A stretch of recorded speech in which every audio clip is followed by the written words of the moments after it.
Okay, so this set of notes is for the factors of production. That's what you should be titling your notes for today. Before your notes, there is a warm up about land. So, land is any natural resource that's used to produce goods and services. So, all the natural things that we use to make stuff. Okay. I want you to list 5 things that would be considered land. And then I want you to tell me which land do you think is the most important in our society and why? So take a moment and answer those 2 questions in your notes as your warm up. And we are going to continue. So please pause if you need to. So, Unit 3 is continuing the theme of economic decision making. But with Unit 3, we're going to focus on supply and demand.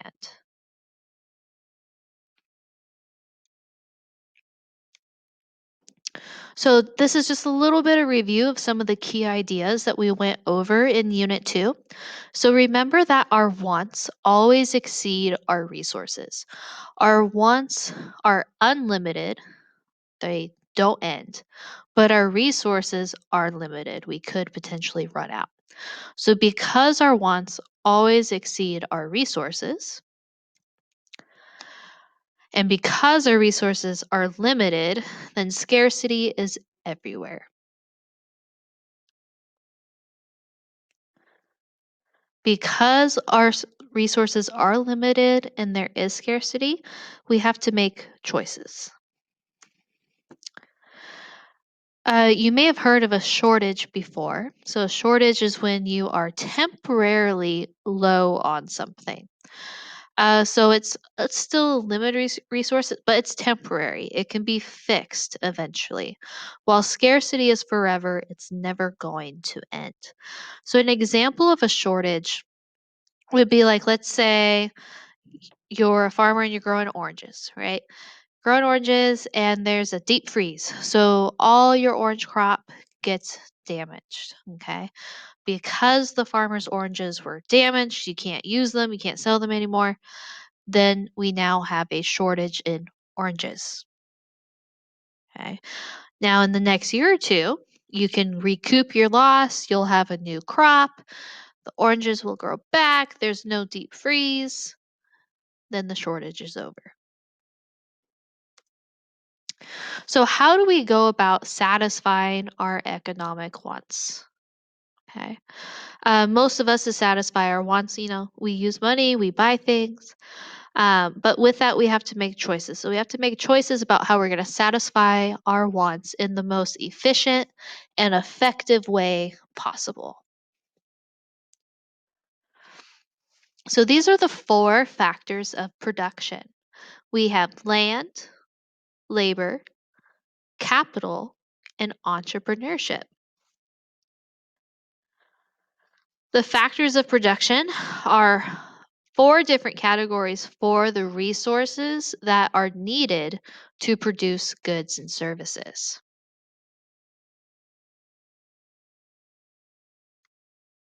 So, land is any natural resource that is renewable and non renewable.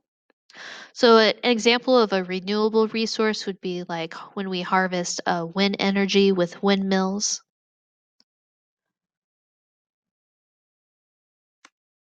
Labor is referring to people, okay, workers, the working population. It can also be called human capital. So anyone that's going to be paid a wage or does labor. Capital is things like tools, machines, building, money, anything that you need to produce the item. And entrepreneurship is referring to entrepreneurs. Okay, so entrepreneurs are usually very innovative. They're CEOs, small business owners. They're the people that are creating the product.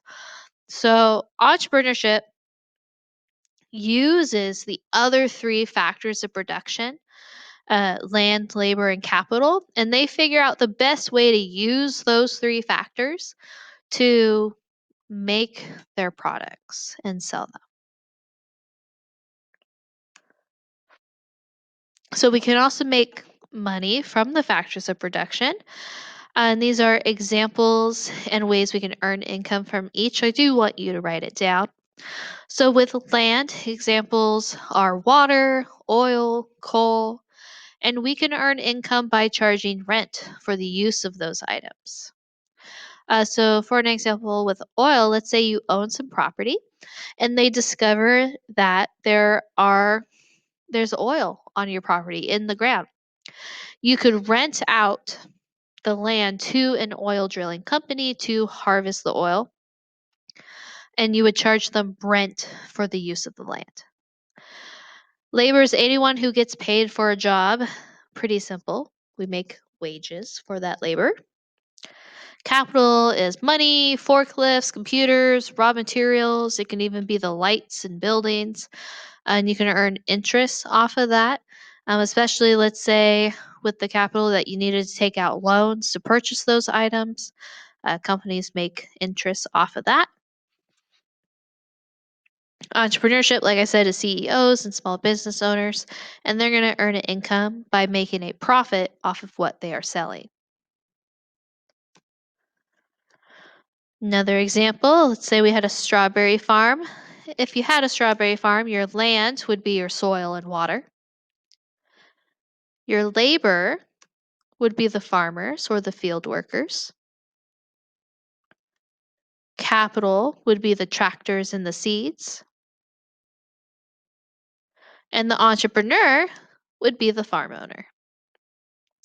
Now, in class, we had a little bit of an interesting conversation about why do seeds fall under capital and not land? Why are they not part of the land? We get them from the land. They came from a plant that grew from the soil. Why are they capital?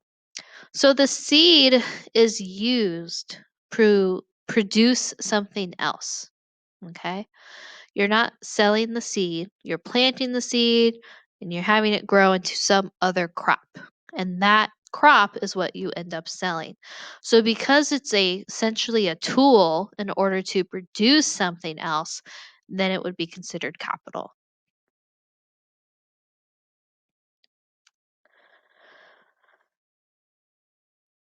Okay, so I don't think the video is going to work if I just play it on here. So I'm going to post a link for the factors of production video on Google Classroom. I do want you to watch it. The only thing I want you to take notes on from the video is the information about entrepreneurship and how it's using the other three factors.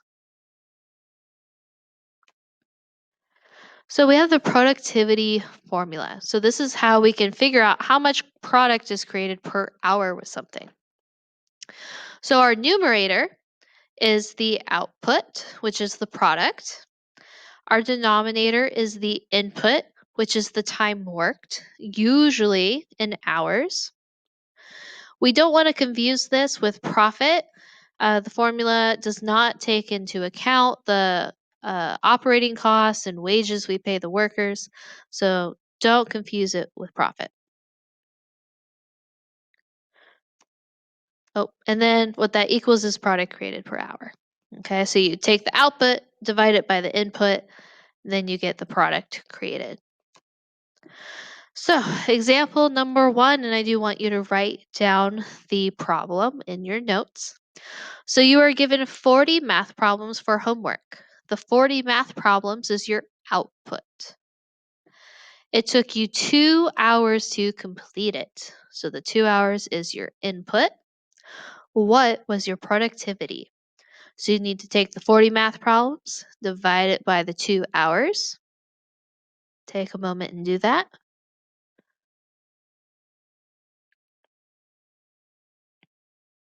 So, you should have gotten 20 math problems per hour.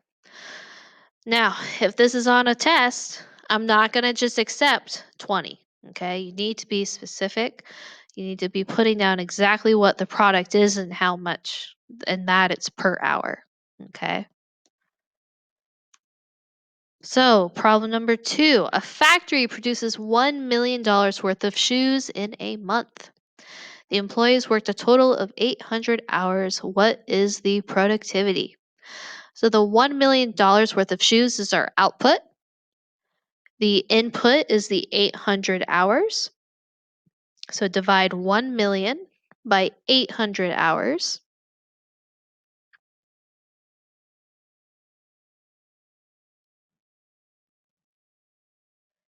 And you should have gotten $1,250 worth of shoes per hour.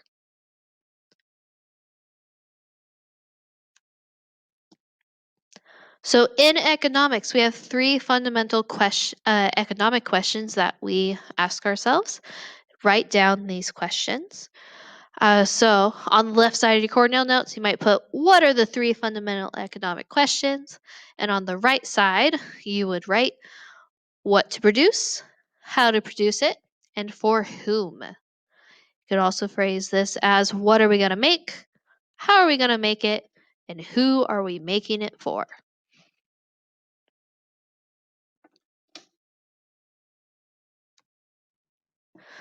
So, these are several different types of economies. We have traditional, command, free market, and mixed. So, the traditional economy is that of a barter system.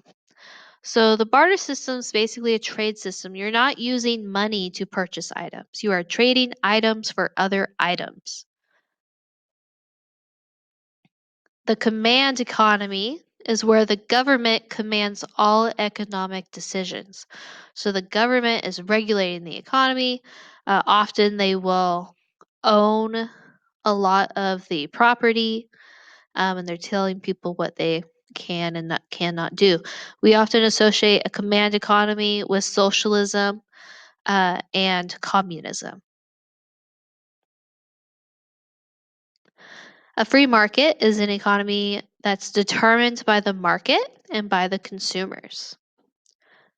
We usually associate capitalism with a free market economy.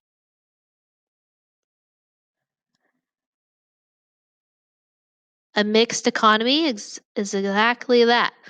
A mixed economy might use any combination of these three economies. Might use just two, or it could use a little bit of all three. What you'll find is if you continue to study economics, that most countries and economies in the world have a mixed economy. They have a little bit of free market and command, and sometimes even the barter system. So, how factors of production are viewed by the four different economies. So, I would just copy down the table. I think it would be the most effective way for you to get this information down. With the factors of, so we have factors of production, who are they owned by, and what are they valued for? With socialism, they're going to have both private and public ownership. Kind of just depends on the level of socialism. And they're going to value the factors as how useful they are to the people. Capitalism is going to have private ownership, and its purpose, it's valued for making a profit. Communism, the factors of production are going to be owned by everyone, so it's public ownership. And similar to socialism, communism is going to value the factors of production for its usefulness to the people. A mixed economy is going to be having both private and public ownership of the factors of production. And they're going to value the factors for its utility and for making a profit. So, in this situation, utility means satisfaction. Make sure you know that definition, that with economics, utility is satisfaction. So, they're valuing it for how satisfied is this going to make people? What is its utility? And how can you make a profit off of it?